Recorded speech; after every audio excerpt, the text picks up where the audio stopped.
Bismillahirrahmanirrahim. Halo, assalamualaikum warahmatullahi wabarakatuh. Salam santun dan salam sejahtera. Jumpa lagi di channel Sigit Nurwanto. Di episode ini akan melanjutkan cerita Kualat Gunung Pulau Sari di part 3. Jadi kita langsung ke cerita. Tolong, biarkan kami pergi dari sini. Aku terbata-bata. Mira mengibaskan lengannya dari genggamanku. Pergi. Rumah gua sekarang di sini, Ri. Aku tahu dia sedang dipengaruhi jin. Sadar Mira, sadar. Ia malah tertawa, lalu menepuk pundakku. Gua bahagia di sini, Ri. Kalau lu mau pulang silahkan aja. 5 lelaki berbadan besar mendekati Mira. Mereka menuntunnya masuk kembali ke dalam rumah gubuk tadi. Dari belakangku terdengar suara gamelan dan beduk ditabuh bertalu-talu. Pesta pernikahan dimulai. Orang-orang berkumpul di depan rumah gubuk. Mira muncul dari rumah tersebut. Ia sudah didandani layaknya pengantin. Wajahnya penuh bedak. Rambutnya dikonde. Ia juga mengenakan kebaya batik. Kulihat dia tidak mengenakan alas kaki. Di belakang Mira menyusul sosok genderuwo mengerikan. Ia diiringi 5 orang lelaki tadi. Mira kemudian menggandeng lengan genderuwo itu.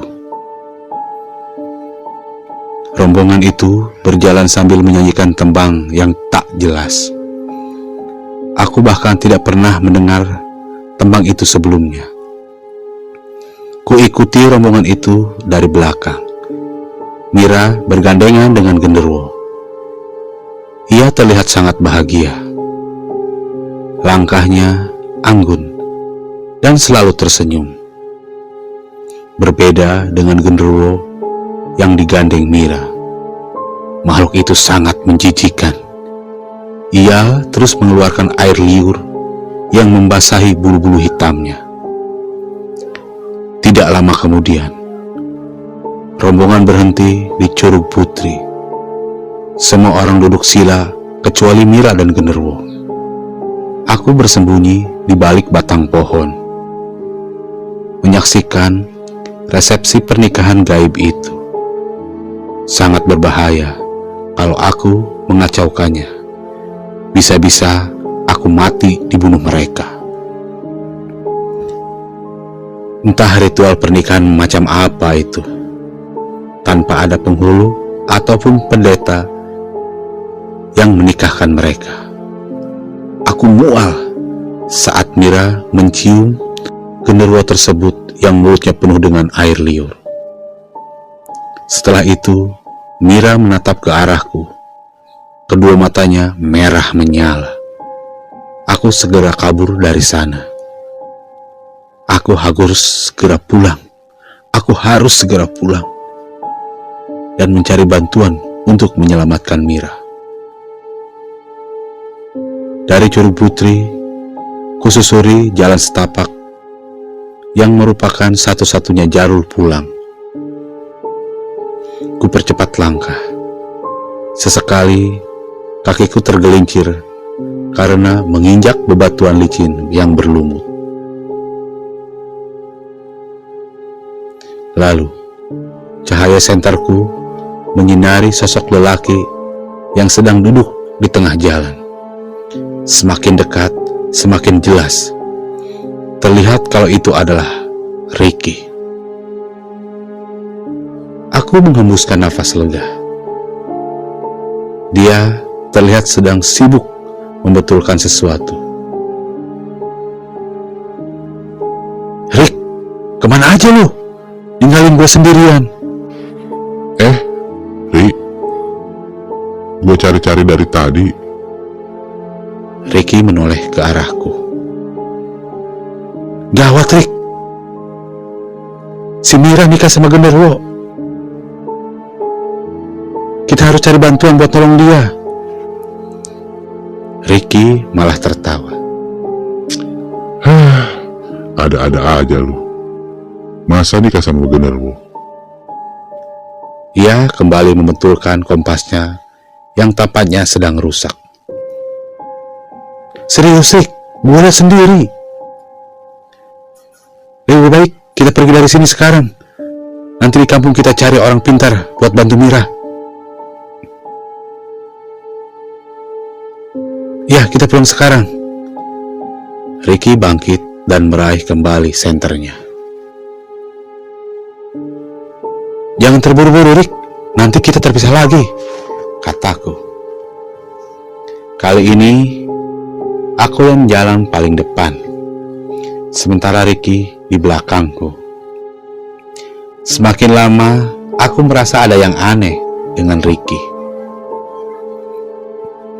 Dia sering sesekali meludah, lalu tiba-tiba tertawa tanpa sebab, dan suka meracau sendiri. Itu bukan seperti Ricky yang ku kenal. Ricky, lu jalan paling depan aja, pintaku. Sengaja aku menyuruhnya jalan paling depan agar bisa memperhatikan lebih jelas tingkah anehnya itu. Oh, siap, Ri, katanya sambil tertawa. Dari belakang, kuperhatikan Ricky. Dia lagi-lagi meludah dan tertawa tanpa sebab. Rick, lu kenapa sih? Hah? Gue baik-baik aja kok. Katanya sambil tertawa lagi. Ku coba untuk tenang dan tetap mempercayai Ricky. Namun, aku tetap waspada.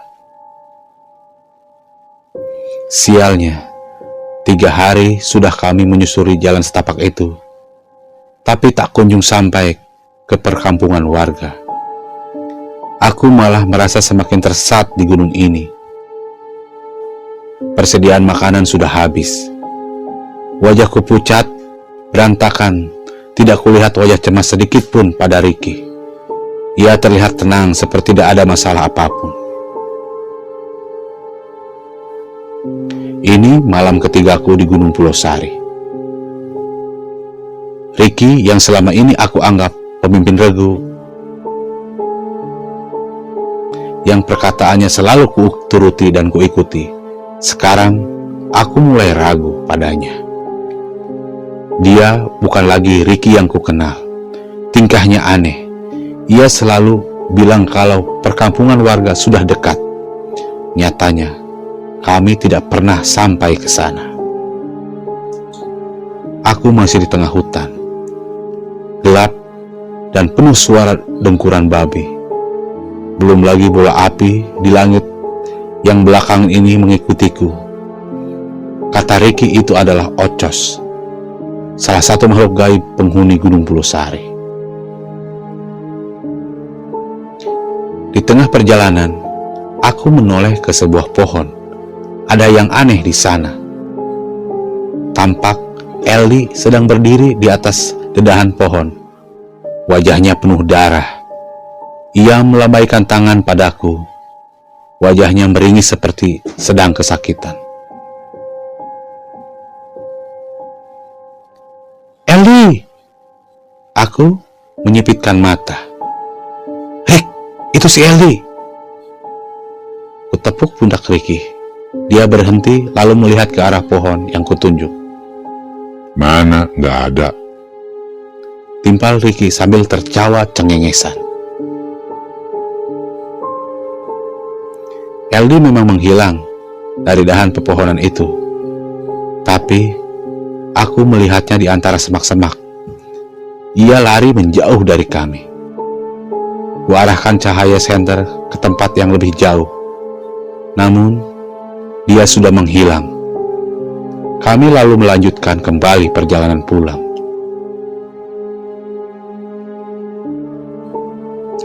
Malam ini, kita berkemah di sini dulu. Ricky menoleh ke arahku. Tanpa perlu persetujuanku, ia melangkah masuk perkemahan itu. Perkemahan itu ramai sekali. Banyak tenda warna-warni yang didirikan di sana. Aku berjalan masuk ke perkemahan itu. Orang-orang di sana wajahnya pucat dan seperti bersedih. Kulihat Riki berdiri, mendongak ke langit sambil menatap bulan. Aku tidak tahu apa yang sedang ia lakukan. Riki bukan. Dia bukan lagi Riki. Lihat saja tatap matanya mati, ada belatung yang keluar dari kerah bajunya. Suaranya pun berubah. Terdengar seperti suara orang kakek-kakek. Aku mundur perlahan-lahan dan menjauhi untuk meninggalkan. Aku menjauh dari perkemahan misterius itu, menyusuri jalan setapak, mengikuti kata hati. Langkahku terhenti saat mendengar seorang batuk. Suara itu berasal dari balik pepohonan. Kuarahkan cahaya senter ke sana, dan muncullah seorang nenek yang sedang menggendong kayu bakar. Ia menoleh ke ayahku sambil nyengir. Giginya yang hitam terlihat jelas, tersorot sinar senterku. Aku mundur dan tetap waspada. Bisa jadi dia bukanlah manusia. Nek, jalan pulang ke arah mana ya? Aku bertanya dengan sangat hati-hati. Ia menyeringai, seolah ingin mengatakan sesuatu. Tangannya menunjuk ke arah timur sambil tersenyum ramah. Tapi, tiba-tiba wajahnya berubah menjadi sangat ketakutan saat melihat bola api melayang di langit.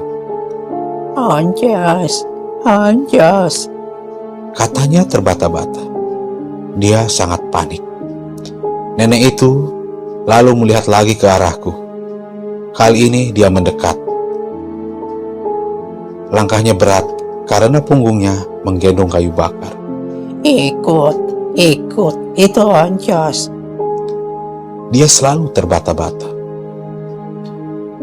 Mungkin karena sudah tua, jadi dia mengalami gangguan dalam berbicara. Nenek itu menarik lenganku.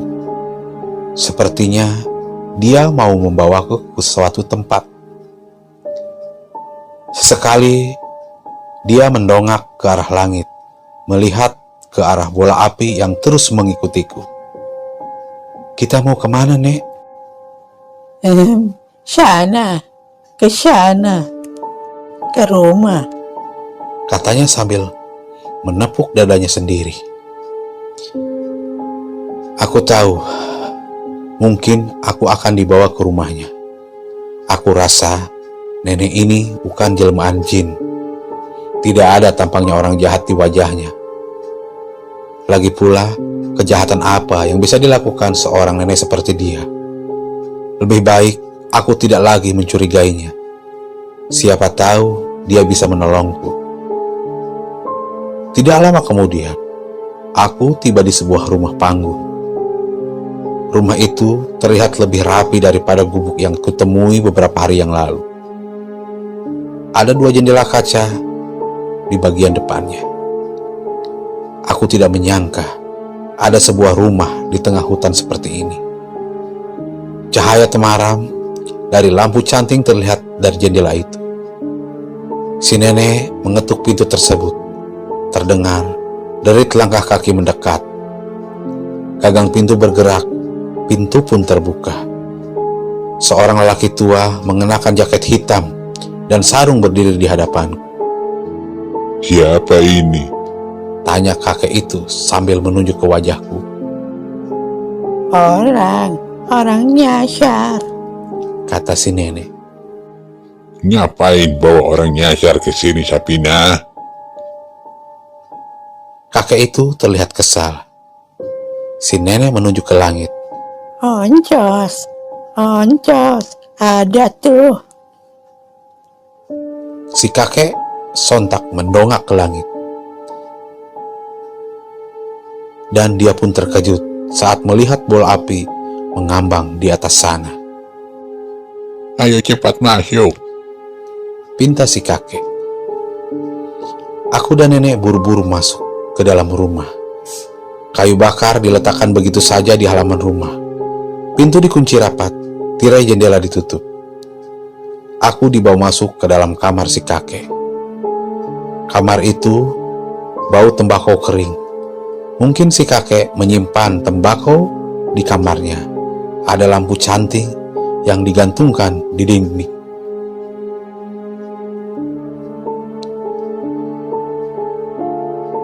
Namaku Abah Sastra, dan ini istriku Sapina.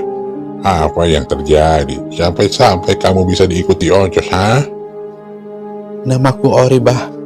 Awalnya aku dan 3 temanku mau berkemah di kawah gunung.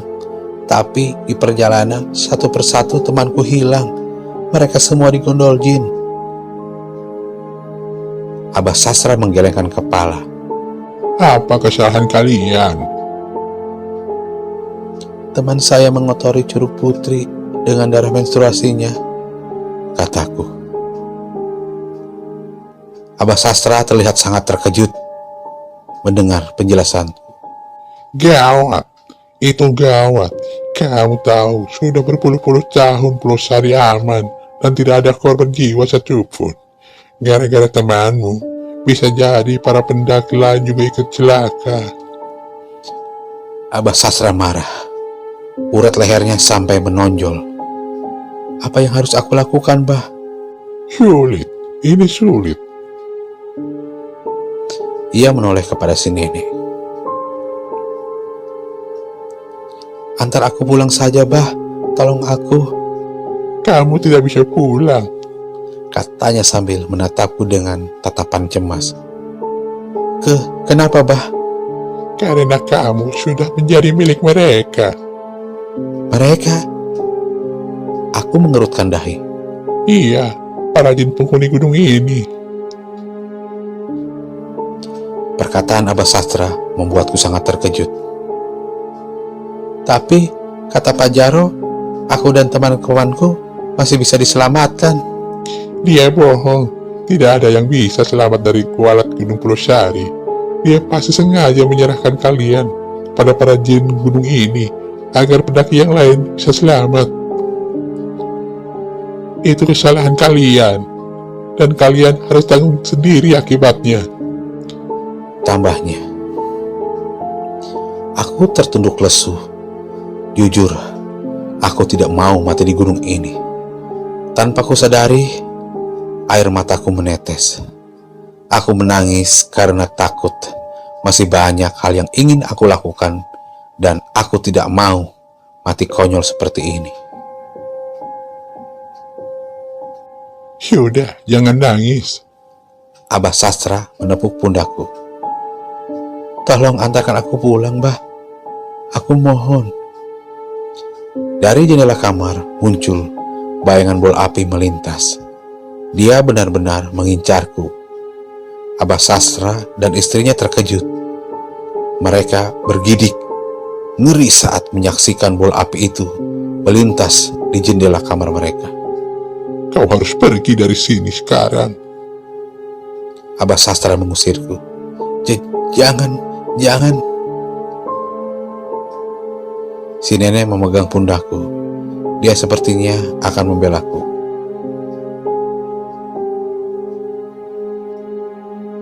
Nginap di sini ya, nginap. Dia mengelus rambutku. Bahaya.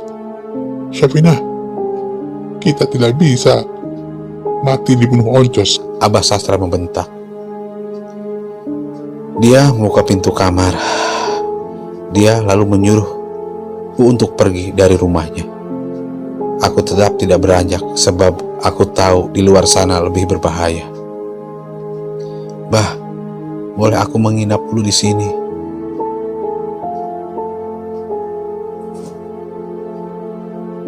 Aku merapatkan kedua telapak tangan memohon padanya. Abah Sastra nampaknya luluh. Dia menghembuskan napas berat. Satu malam saja. Besok pagi kamu harus pergi dari sini. Akhirnya, Abah Sastra berbaik hati mengizinkanku menginap di rumahnya dan menunjukkan sebuah kamar untukku. Ada kasur kapuk dan berbantal di dalam kamar itu. Juga lemari kayu yang terlihat sudah usang. Aku menutup pintu kamar, ku lepas tas rangselku, lalu membaringkan diri di atas kasur. Cahaya lampu canting yang temara menyinari kamar membuatku cepat ngantuk. Di luar bola api itu pasti masih menungguku. Aku tidak tahu apa yang akan terjadi padaku besok. Apakah aku akan tetap hidup atau mati seperti LD, atau dibawa jin seperti Mira, atau malah berubah menjadi aneh seperti Ricky. Aku mungkin akan kehilangan selamanya di gunung ini. Malam semakin jauh. Tengah malam aku terbangun. Banyak sekali nyamuk yang mengganggu tidurku. Ku dengar suara Abah Sastra seperti sedang berbicara dengan seseorang di ruangan tengah. Jelas sekali kalau lawan bicaranya itu bukanlah istrinya. Itu terdengar seperti suara perempuan yang masih muda. Karena penasaran, pelan-pelan aku mengintipnya dari celah lubang di dinding bilik. Tampak Abah Sastra sedang berbicara dengan seorang wanita cantik. Mereka duduk saling berhadapan. Pakaian wanita itu seperti putri kerajaan. Ia mengenakan kebaya merah dan sarung batik keemasan bermotif bunga. Rambutnya dikonde. Banyak pernak-pernik emas di rambutnya. Sumuhunyi. Abah Sastra mengangguk-angguk. Ia tidak berani menatap wajah wanita itu. Entong gangguan cocokan kaula. Kata wanita itu dalam bahasa Sunda. Aku mengerti artinya. Jangan mengganggu mainan saya. Sumuhun, Nyai hampura kaula. Abah Sastra kembali mengangguk. Aku semakin takut. Wanita itu menoleh ke arahku. Ia tersenyum dingin. Wajahnya putih, tidak wajar seperti patung lilin. Aku menjauh dari dinding bilik lalu kembali ke tempat tidur. Tidak lama kemudian, pintu diketuk tanpa ada suara memanggil. Aku pura-pura tidak dengar. Pintu kamar terus diketuk semakin keras. Tiba-tiba ada cahaya api yang terpancar dari jendela. Oncos itu muncul lagi. Kali ini dia melayang tenang di jendela kamar. Kuperhatikan bola api itu ternyata mempunyai dua mata seperti manusia. Ia melirik ke arahku dengan tatapan datar. Malam terasa panjang dan mengerikan. Pintu didobrak paksa. Abah Sastra melihatku dengan tatapan ngeri. Tangan kirinya memegang sebuah arit. Dadanya turun naik. Ia mengarahkan arit itu padaku. Jelas saja aku panik. Ada apa ini? Kenapa dia sepertinya ingin membunuhku? Pergi dari sini. Bentaknya sambil menebaskan arit pada daun pintu. Baik bah, ampun. Dengan cepat, ku ambil tas ransel dan senterku. Aku mengenakan kembali sepatuku, lalu pergi dari rumah itu. Langit masih gelap, udara dingin, membuatku menggigil. Di langit, bola api masih melayang mengikutiku. Aku lari sekuat tenaga demi menjauh dari Abah Sastra yang marah dan hendak membunuh. Di tengah jalan, seseorang menghentikanku. Itu Nenek Sapina. Pegang. Ya, hati-hati. Dia memberikanku keris kecil yang ukurannya hanya sejari telunjuk saja. Apa ini, Nek? Tanyaku. Belum sempat ia menjawab, Abah Sastra dari kejauhan meneriakkanku agar segera pergi. Kubunuh kau. Ancamannya. Ia berdiri di depan pintu rumah sambil mengacungkan arit. Segera kukantongi keris kecil itu, lalu pergi dari hadapan Nenek Sapina. Aku tidak tahu kemana arah langkahku sekarang. Dari jauh, terdengar suara geledek bergemuruh diiringi kilatan cahaya dari langit. Tampaknya memang akan turun hujan. Aku semakin jauh dari rumah Abah Sastra. Keris ini apa gunanya? Aku berhenti di bawah batang pohon besar. Kuperhatikan keris pemberian Nenek Sapina. Kerisnya sangat unik. Ada ukiran bertulisan bahasa Arab di permukaan keris itu. Aku tidak mengerti apa maksudnya. Tak lama kemudian, hujan turun dengan sangat deras. Aku membaringkan diri di antara akar-akar pohon besar itu. Tapi tetap saja tubuhku basah kuyup. Tubuhku menggigil, gigiku bergetar. Perutku lapar, tidak tertahankan. Sendiri di hutan seperti ini membuatku ragu akan kemampuanku sendiri. Aku mungkin tidak akan bisa bertahan hidup lebih lama lagi di gunung ini. Di langit, walau hujan deras, bola api sialan itu tidak padam dan masih mengikutiku. Aku bangun lalu mendongak ke arah bola api itu sambil mengarahkan cahaya senter. Aku sangat kesal karena terus-terusan diikutinya. Bangsat lu, sini kalau berani lawan gua. Woi, sini lu, teriakku sambil menggigil kedinginan. Kalau memang aku harus mati, matilah sekarang, agar penderetanku berakhir. Sesaat kemudian, ada sesuatu yang menubrukku dari belakang.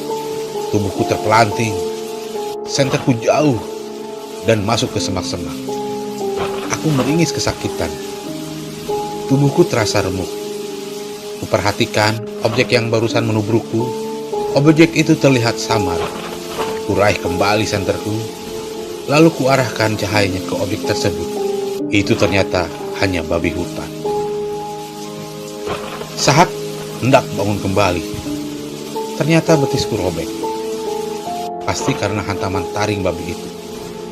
Ia mendengkur, matanya merah. Tubuhnya sebesar anak kerbau. Aku tidak akan bisa lari dari babi itu. Tidak ada pilihan kecuali melawan. Babi itu lari dengan cepat ke arahku. Kurogoh sebuah pisau kecil dari kantong ransel.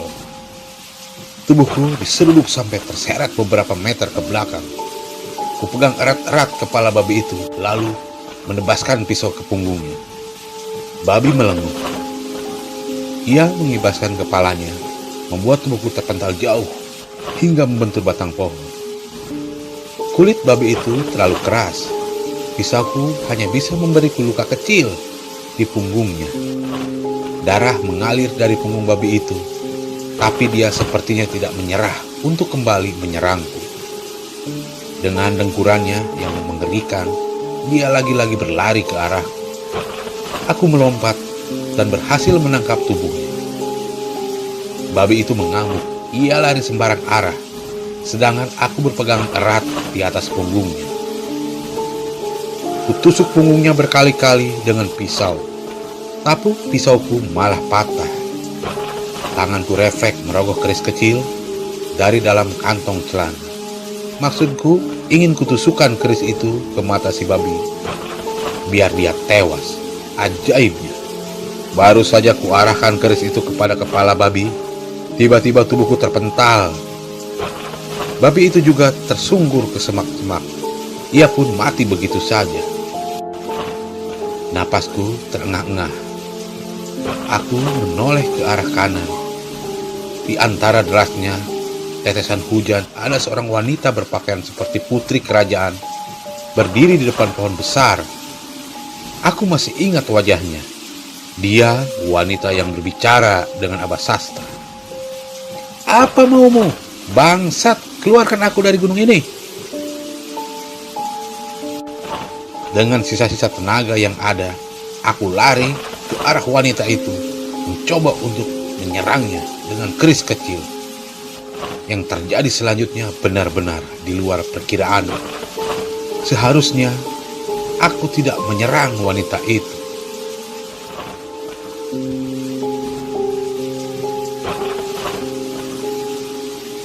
Aku terkejut saat sosok wanita itu berubah menjadi Ricky.